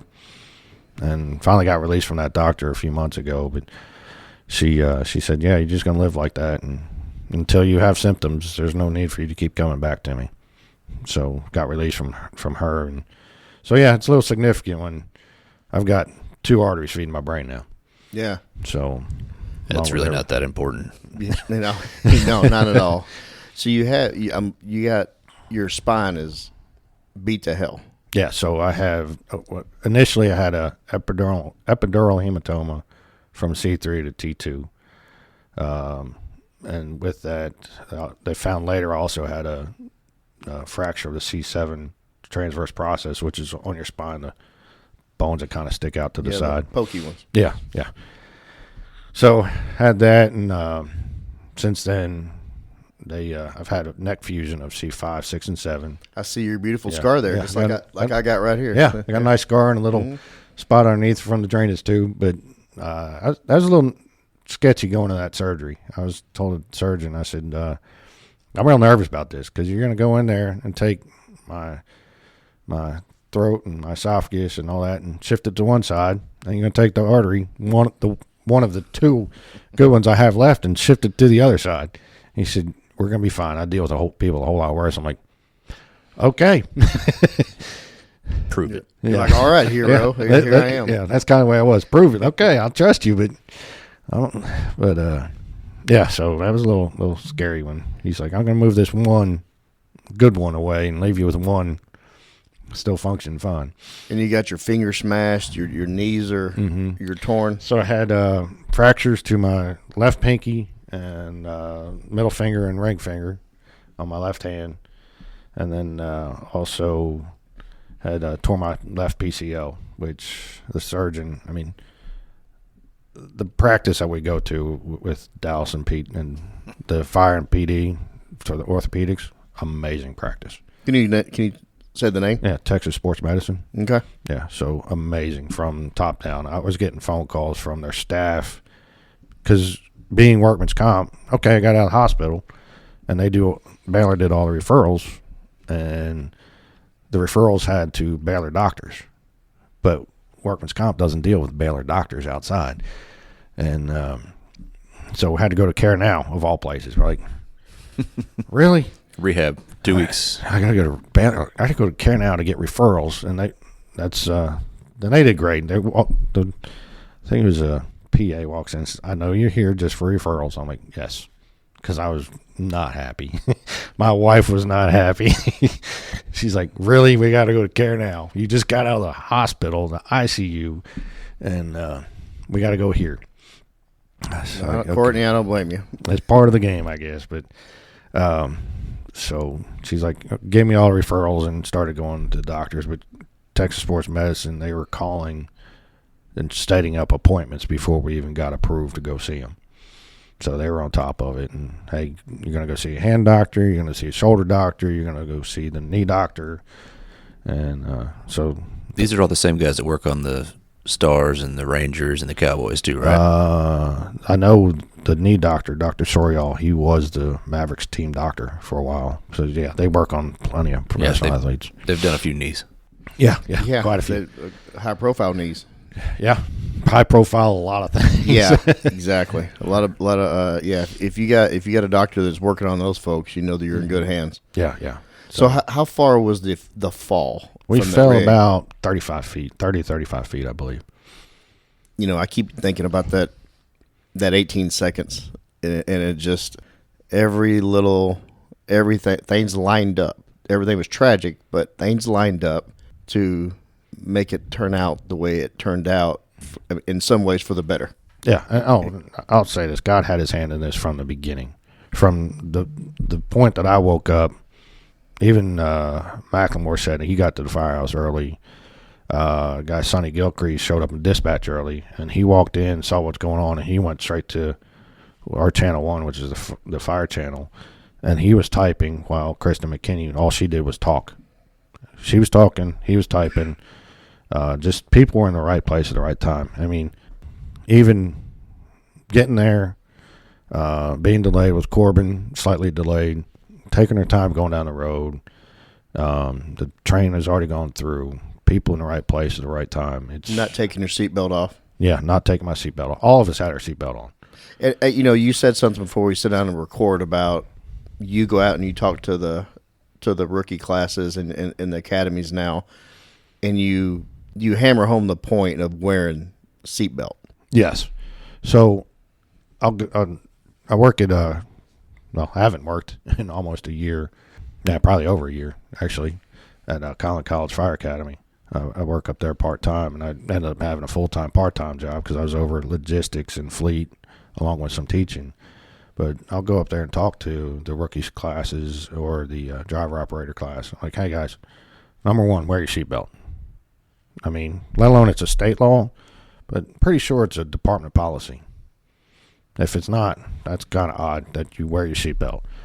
And if you don't and something happens, you never know when that time's going to come. And it came to me, and we all had our seatbelt on, and if we would have lived, we'd probably been paying out of our own pocket. I mean, I don't think workman's comp's going to, you didn't follow your own rules or the state law, and you got in a wreck, why should we pay? It's on you now. So we'll cover so much, but you either pay us back or you start paying your bills. So And save your life. And save your life. I could imagine if I would have died, what Courtney be going through trying to get money from whatever. Speaking of Courtney, so you go to you're transferred to the hospital. How long was your stay there? I was in the ICU for 7 days, and then I went to a step-down trauma floor. And Courtney, once she finally got there, what do you remember of that? I don't remember her really getting there, or her sister. So her sister lives just in Uptown, not far. I mean, it was in our first alarm district, and she's real close to a hospital. But so they got hold of my driver, Justin, who, if I get the story right, because obviously I don't know much of this, just talking. My captain was calling, trying to get hold of him, but he wasn't answering, and they're on vacation. So he called his wife, Nicole. He said, get Justin on the phone. Tell him to answer his phone. So he wakes him up and calls, because they wouldn't tell her exactly what's going on, but got hold of Justin, and then he got the phone call from one of the guys that was there or not there, or one of the B shift guys. And so he calls Courtney. And at 6 a.m. or 6 whatever time, I'm not sure. And so he calls her, and she's like, why is my phone ringing this early? And then it was, why is Justin calling me? I better answer this. Something's wrong. Because she knew they were on vacation. Our wives are great friends. And he and I are great friends too. But so she answers, leads off with, He's alive, and he said he's been in a bad accident. And then she said, "Is he talking?" And what I understand is she's like, "Yeah, he's talking. Does he know who's around him? Does he know people?" And they're like, "Yes." She's like, "Okay." And they told him I was at Baylor, and she's like, "Okay, I'm gonna head that way." So she grabbed Haley, loaded her up, and off they came. And then at some point in time, she called her sister Kara, and took Kara, came in, and then eventually Courtney got there. She's like, "Where do I park?" They're like, "Just pull up to the ER bay." And so she gets there, and the chaplain meets her with her sister outside, and she's like, "What happened in 30 minutes? Why is the chaplain here?" Because she never knew that the chaplain would meet her and stuff like that. And she's like, "Okay, what's going on?" And then she came in and saw me all banged up, bruised up, bandaged up. You're alive. Yeah, I'm alive. And and then she had the joy of getting a hold of my kids, and then my dad. So it was. It's funny. She says, I expected your daughter to answer first, Jessica, but Justin answered the phone.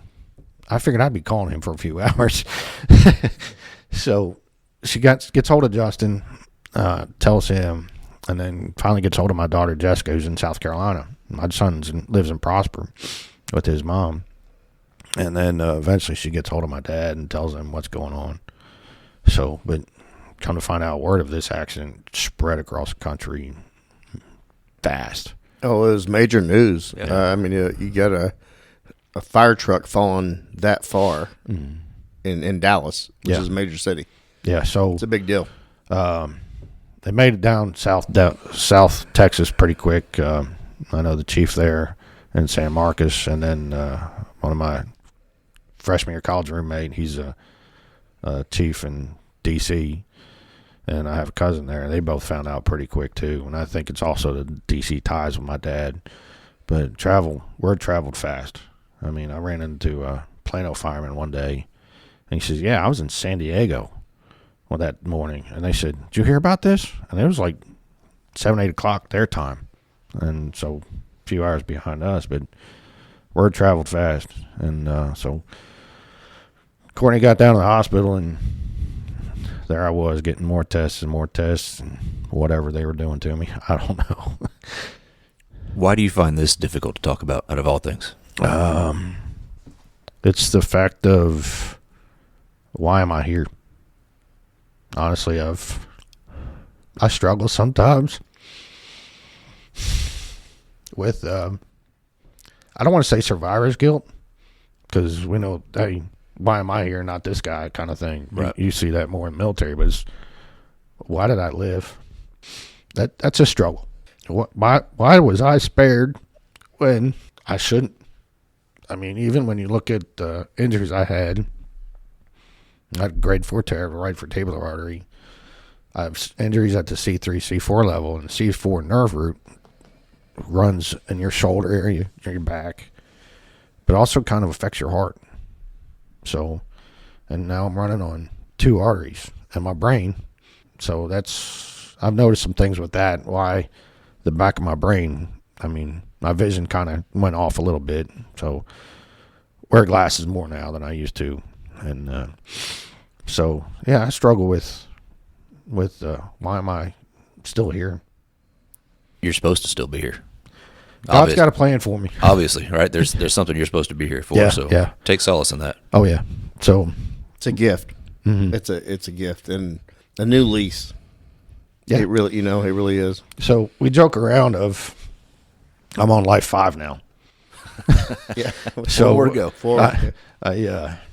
I know this accident, had my stroke, had a fire one Christmas Day when we're coming back and trying to back out, and we had to shuffle around. The guy I was with, he said, because this is our second fire that morning or that afternoon. First run, I was subbing for my old captain in Oak Cliff, and go to one fire, leave there, and clear up from that one and go catch another one. And fire's in the front of the house, and chief said, hey, who became my battalion chief eventually, hey, take your guys around back and try to cut it off, make sure it doesn't get in the attic. So couldn't pull ceiling in this room, move up, couldn't pull ceiling, finally got ceiling pulled in the kitchen. Well, to get in the kitchen, we had to go up over a couch. And then we got in the kitchen, pulled ceiling, all of a sudden this black smoke starts dumping out. And we're starting to run low on air. Like, okay, hey guys, let's head out. Like, hey Buck, you lead us out. And Buck's like, no, you lead us out. So we're in the kitchen and we shuffled around. And now I start up over the couch, and that whole room lights up. Come to find out that the ceiling collapsed. And so I'm sitting there on the radio calling, hey, we're cut off. We can't get out that way. We're in the kitchen, and all of a sudden I see them starting to go beeline for a window. Well, when we first got there, guy Jake says, hey, you want me to pull those burglar bars? Yeah, pull those burglar bars. That's the window we went out. Up and over the hover around, out the window. We're all just bailing out. I had 2 breaths left on my air pack. Well, like Kent said, you got 4 more to go. And, you go home and, reading through your bio, and you mentioned you had to have a hard conversation with Courtney.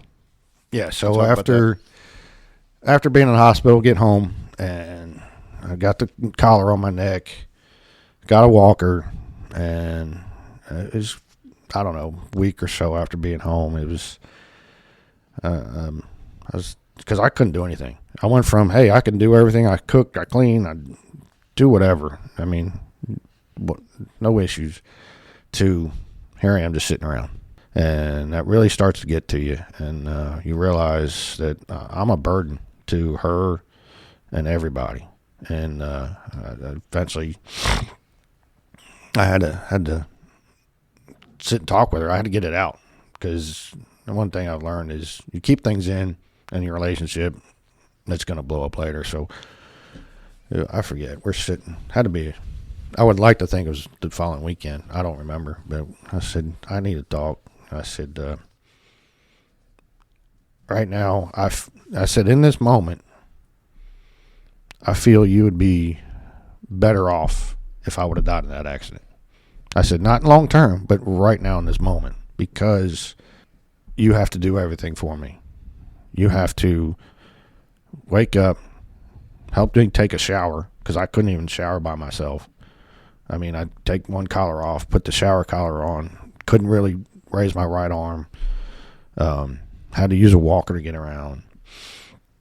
And so she had to take care of me, then take care of her daughter, who goes to daycare. I was like, you've been better off if I would have passed, and all you had to do is take care of Haley, get her to school, you go to work, come home, pick her up. Instead of you go to work, or we wake up, you take care of me, you take care of her, you take her to school, then you go to work, then you come home early, pick her up, take care of me, and that kind of stuff. Because I really felt like I was a burden on her. And so that was a real hard conversation I had to have with her, as more for my mental state and for us as a couple, as a family. Because if you don't address those things, It festers. It'll grow, and it'll come out later on in a negative way. What was her response to that? She was, I mean, conversation, we're both in tears. But she's like, no. I said, in this moment, that's how I feel. I know it's not long term, but she wasn't disagreeing with me. No, it's going to be fine. I down the road, yes, but in this moment, this is how I feel, and I got to get that out. LT, we just kind of went through your whole life. We got through July 21st last year, and here we are in August of 2025. So you just recently retired July 25th, just less than a couple weeks ago. Yeah, about a week and a half ago. At what point did you know that was going to happen and made that decision? My initial plan, if you want to call it, I wanted to come back, at least for, not just a shift. I mean, just to climb on the rig one last time, put your gear on one last time, even if it was put my stuff on. Hey, now let's go out of service, and I'm going home sick. That was my end goal. And through all this, I mean, going through the process, still seeing doctors, still hadn't been cleared to even do part-time work. They just have me off right now. But it was about 9 months after the accident. I say this not jokingly, but TBI stuff started showing its ugly head. And I probably had signs and symptoms earlier on, just didn't think of it. Just, it's probably the medicine or whatever. And even to this day, the doctor I'm seeing, is it I'm getting old? Is it lack of blood flow to the brain?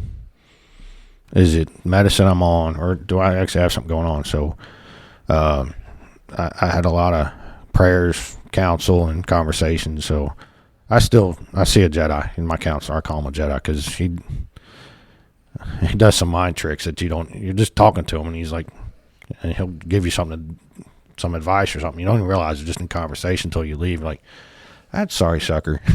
Yeah. He got me again.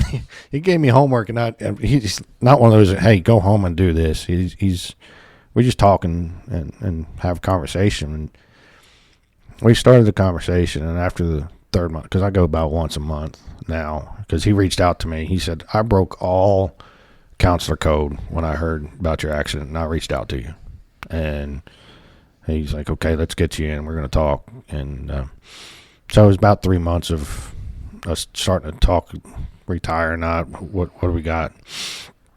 And the third month, he finally looked at it. We kind of already decided. I mean, but he said, if you go back, you're going back for selfish reasons. Because I was like, ooh, that one hit home hard. And but I've realized I was starting to miss words, combine words or things. And I was like, that's when I was like, something's going on up top. And the hard decision was, and it goes back to the guys. I can't put them in this situation because of me. I haven't, I've had some wives reach out to me and say, I always do. I got my husband was going to be good because he was with you. And when things were working right in the head, I knew it was time. But yeah, it's not an easy decision, but it's the right decision. And a lot of times I say, do the hard right, not the easy wrong. And this is one of them. But so I called my driver, Justin, and said, hey, let's do lunch. Broke the news to him. Then a couple weeks later, I called Cap, told him. But went to the station. It was my 25-year anniversary. And brought him steaks. And one of the guys, Brian, he was like, is this going to be like a Last Supper? And I was like, and because it was Easter weekend, because it was Thursday of Easter weekend. I said, hold on, ain't that tomorrow? Just kind of playing it off. He's like, no, it's today because tomorrow's the crucifixion. Oh, okay. And made steaks, and we all sat down. And finally, I was like, hey, guys, yeah, I guess kind of playing off Brian. It is a kind of a Last Supper, but not. But I'm going to be retiring. It was a tough decision, but I think it's the right decision. I mean, we looked at multiple aspects, but I mean, taking care of the guys and the crew, I don't want to put them in a situation for my selfishness. Hey, I can't say the right thing, or something's not coming out right, or I don't want to put my family back through this. Hey, is everything gonna be okay again? And next thing you know, they're getting a phone call some other night, or I mean, it just didn't make a whole lot of sense. So it was a tough decision, but I believe it's the right one, and I don't feel like I'm retired yet because I'm still doing the same thing I was a year ago. More doctor's appointments and more doctor's appointments. And now you're on a show. Yeah, and now I'm here. Well, we actually got some letters from some of the people you worked with. And some people you didn't work with, but we'll start with this one. It says, Dear Black Cloud, from your early days as an Army Ranger to following your dad's footsteps joining the Brotherhood, your journey has been nothing short of inspiring. You've faced countless challenges, including enough near misses to qualify you as a cat with only several lives left. In fact, I've heard that your guardian angel put in for hazard pay, and through it all, you've come out stronger. You've made an impact on everyone around you. I've always enjoyed seeing the commitment you put into mentoring the rookies.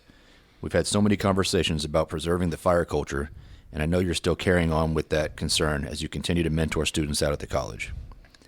I've seen how you care about empowering those around you, and I've seen how you develop rookies into capable firefighters. The fire service, especially in Dallas, is better because of your contributions. When we talk about Johnny Hampton, we're talking about someone who puts others first, someone who cares, and someone who is dedicated to his family, friends, and profession. I've always admired that about you. What I did not admire about you was the sleepless nights and unbelievably shitty shifts you brought to us on Truck 11. Your uncanny ability to bring a shitstorm over to the truck every single time you rode was incredible, hence the name Black Cloud. Yeah, I took it personally because you knew you were going to mess up my perfectly good day when you threw your helmet up on the dash and laughed at me with that shit-eating grin. You didn't have to say a word. We both knew we were in for another shift from hell. Well, John, I've always enjoyed your warped sense of humor and the fun times we shared on and off the job. It was great to have a brother there working beside me who I trusted, respected, and loved.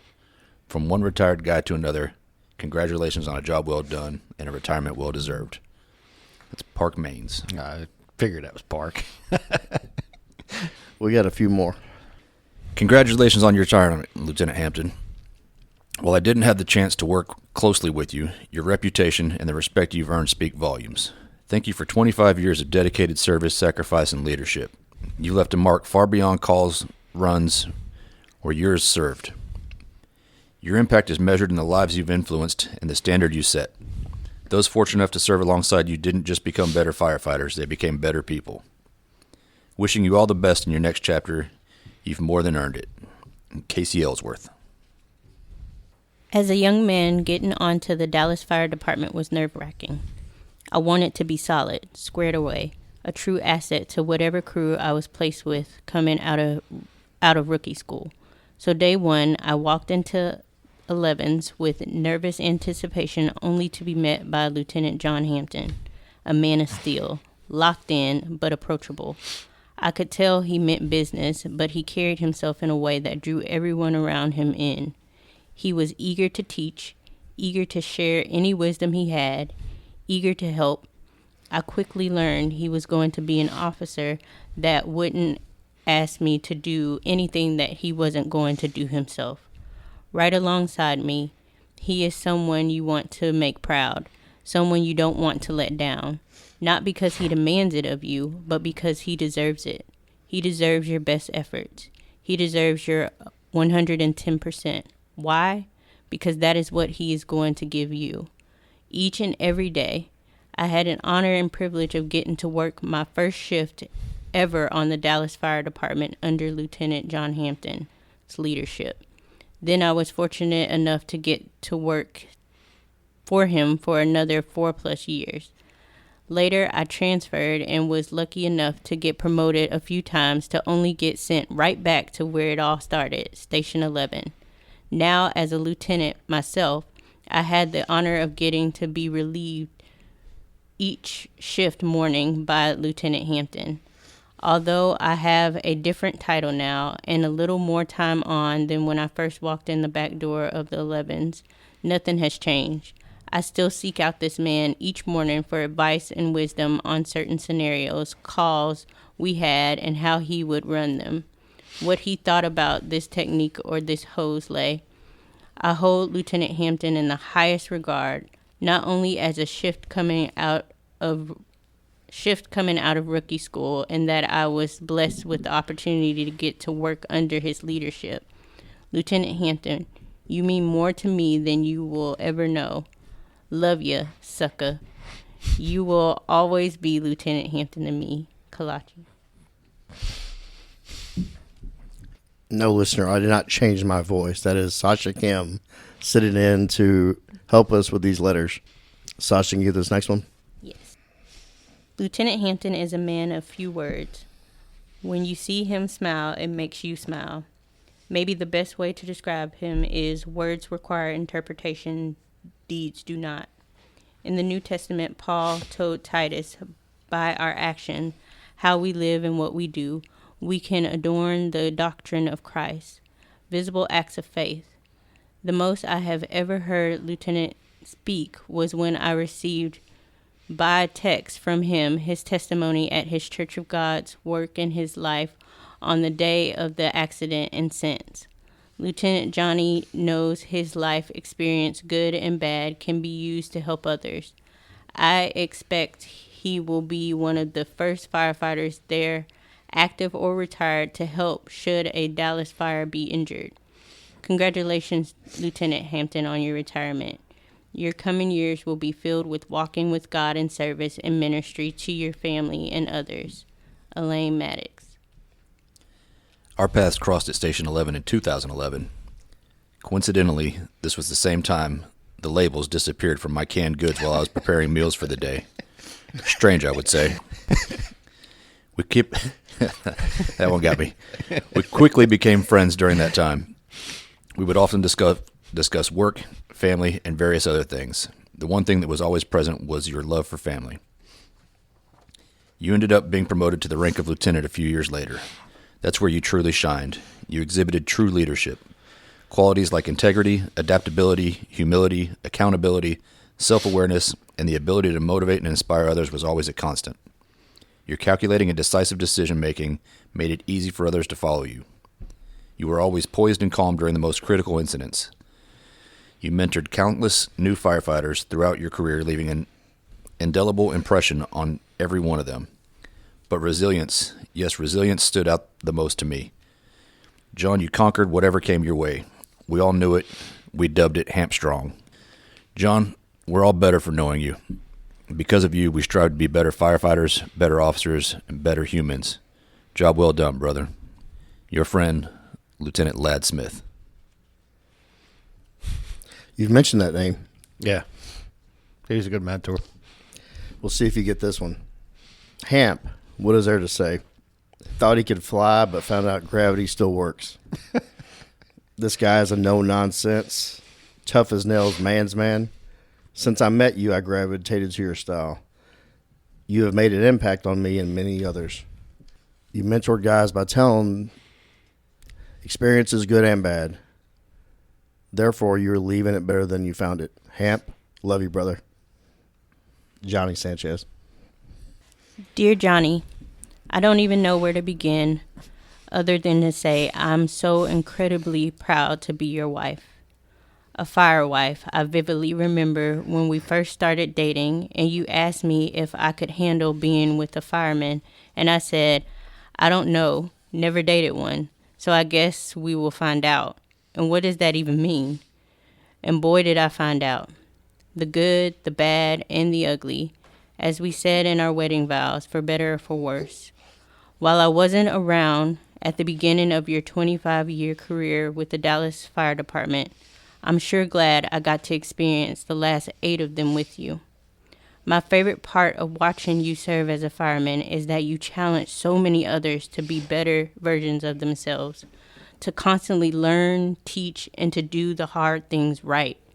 You often say, I've been your rock this past year after the engine accident, but really it is the other way around, and you've been my rock. I truly cannot thank God enough for sending his army of angels that day, allowing us to have more time together, and for me to watch you step into this new role of retirement from Dallas Fire Rescue to see what God has in store for you next. Thank you for being a great husband, father, leader, and friend. I'm convinced you are made of steel, and there truly isn't anything you can't do.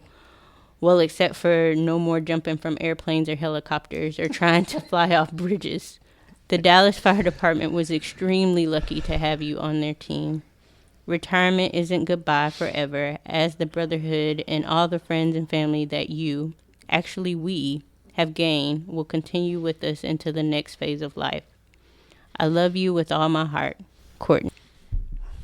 How bad you hate me, right? I don't hate you. It was good to read. I'm glad y'all read those. Didn't expect it. I wasn't going to have you read them. No. I don't know if I could. But, why do you think I dragged Sasha in here? You think I could read those? You and I just met, but I have a hard time watching other people. And Kent knows this. He also has a hard time reading. I do. I can't read. Yeah. I don't. You notice I picked the shortest one from Sanchez. I can't read either. So no, that's awesome that y'all did that. I appreciate it. And yeah, initially I hate you, but no, I love you too. Well, we thought it was a perfect little send off. Yeah, no, that's great. Well, I was going to say about Ladd, it wasn't all me. I just came in to help. So he's the can man. Not many people can cook two complete meals out of all cans. The can man. Yeah. I do want to give you an opportunity before I ask the final question you better give some shout outs to your family, and then we'll get to that. Haley, you'll understand this later, but you've seen a lot of changes and adjusted. Even me coming home, wondering what's going on. Coming in home in a walker and a collar, then that goes away. Oh, and now you're on braces, as she would call it, my crutches with the leg brace, and then after my neck surgery, she looked at me funny again because I was back in a collar, and even that night when I was in the hospital, I called her and got a phone, and she was crying and wanted to call right back, but the times that she would like, Daddy, let's go, she'd grab me to the walker or my crutches and take them, and here I am trying to walk down the neighborhood with my walker before I got on crutches or off of everything, and she'd take the walker and take off with me and leave me in the stroller without anybody in it. So I started walking with the stroller. Can you come back? I need that thing. But she's been through the changes. She's been solid, and I gotta give a shout out to her daycare, TLC, up off of Hitchcock's in Plano. After we got home, or maybe I was still in the hospital, every student in that school had a get well something. It was a card, or the young ones, they just scribbled color on a deal and put it in a 3-ring binder for me, and that really hit home. And when I got out, I made sure I went by to see them, because not too often, well, you'll find a place that you're happy with for your kids to go to school, but they're also supportive of you in the hard times. To Jessica, just keep doing what you're doing. Glad you came back. Or whoever flew you back, thank you. You're solid and loving, and definitely there for me, even if you're in South Carolina. We'll keep our game going if Chad snaps every day. And Justin, thanks for being there, staying at the hospital with me. Actually, both of them stayed at the hospital with me multiple times. So, but continue your journey. Fire services is where you be. You'll end up where you're supposed to be. Have a great career. This is the best career ever. And you're just at the beginning of it. If this is the journey that you want to be on, to all three of them, there's been a challenge where y'all have individually done your own thing and bared with me and with the challenges. And to Courtney, I've said she's been my rock, and that was a impressive letter.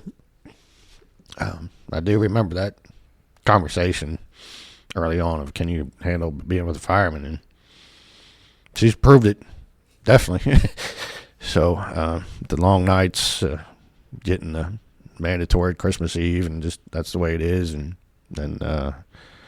being there through this, I didn't expect this to go the way it did, but I always said we try to make it 27 years, but after Jessica finishes school, we'd be day to day. Well, she finished school, and day to day ended up being retirement a little early. So, but I love you, Courtney. I love all four of you. Courtney came on, like she said, late in the game, but she got the hardest part of the game. Might also be the most fun, being around the guys when I wasn't a paramedic too. You noted a quote that stood out. Tough times don't last. Tough people do. Can you tell the listener what this quote means to you, and any advice for any other professionals in this first responder profession that's out there struggling with injuries and they go on their last call? So the quote comes from my high school wrestling coach, Joe Thomas.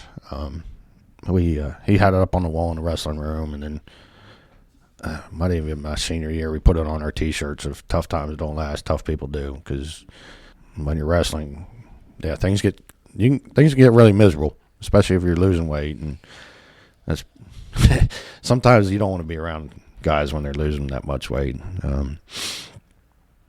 But they don't last. I mean, you can go back to the saying the Navy SEALs, the only easy day was yesterday. And, yeah, I didn't expect this to be my last call. Granted, my retirement party, they put me in the engine, and I got en route one last time, and they drove me around the block and backed me in. Had my driver, Justin, there, and he drove me, and my family was in the back with the Cap, who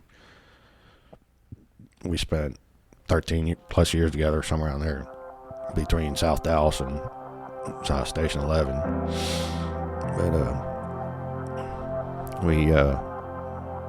I mean, coming to tough times. I mean, this is definitely one of those tougher times in life, and you just gotta not let the bad thoughts creep in and win. I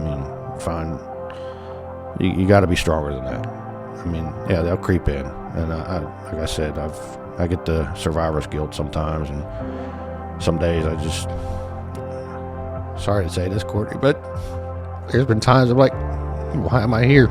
I'd be better off without it. But you gotta look past yourself. Resiliency and all that stuff. I mean, you gotta keep moving forward. I mean, the tough times won't last. It takes a tough person to get through those tough times. It's not always, life isn't always easy.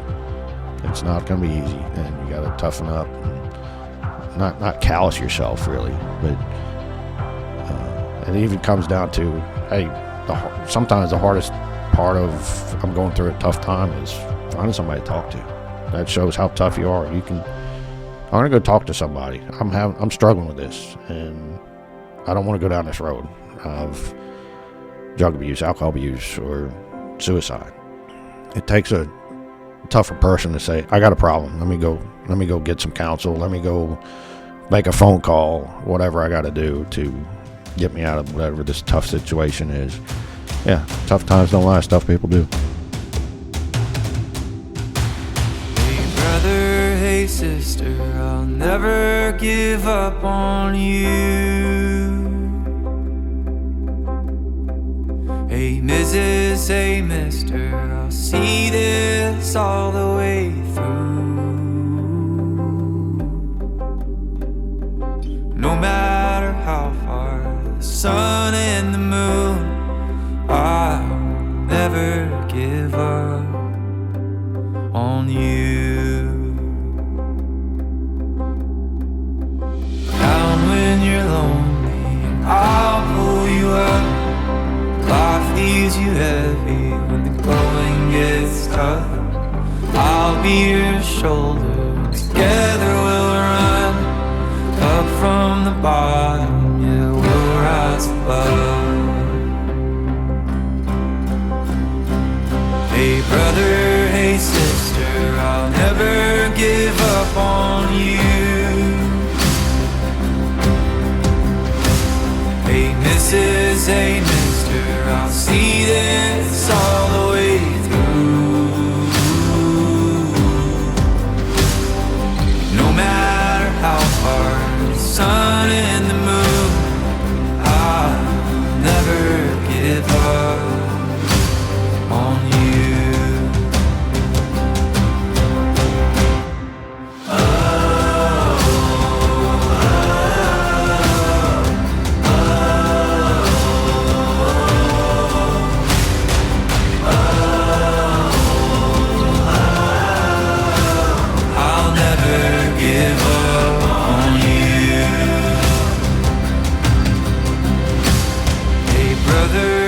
Sister, I'll never give up on you. Hey Mrs., hey mister, I'll see this all the way through. No matter how far, for the gold and the blue, I'll never give up on you.